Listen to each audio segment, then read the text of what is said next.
Hey guys, welcome back.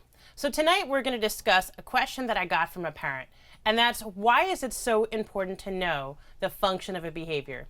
That's a really great question, because in ABA, it is really important to know the function of a behavior. You might remember back to one of my first videos where I talked about what ABA is.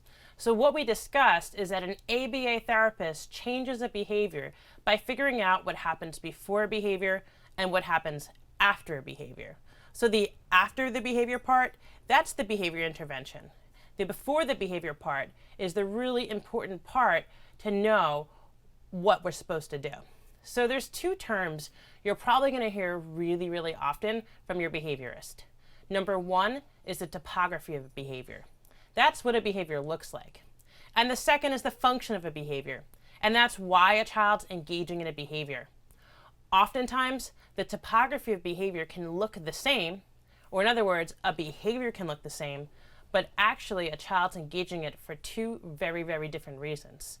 And since the reasons are so different, in ABA, the response has to be different. So, let's give you an example.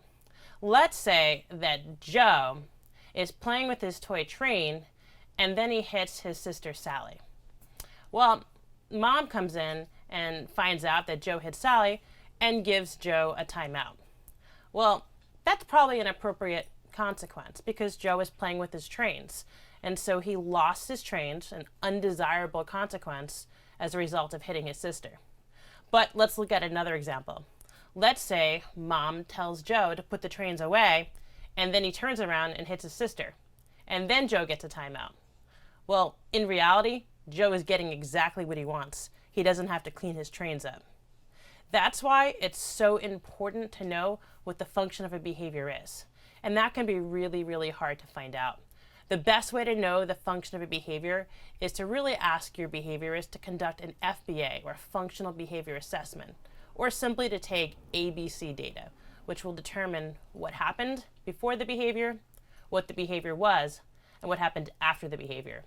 Knowing that is going to give us the function of the behavior, and it's going to give us exactly what the right response is to do. So I hope that gets your question answered on why it's so important to know the function of the behavior. Listen guys, I really love to answer your questions, so please just keep them coming. My email is jessica@jessicaleichtweisz.com. Any questions you have, shoot me an email. If I can answer it, I'll make a video for you. God bless and have a great night.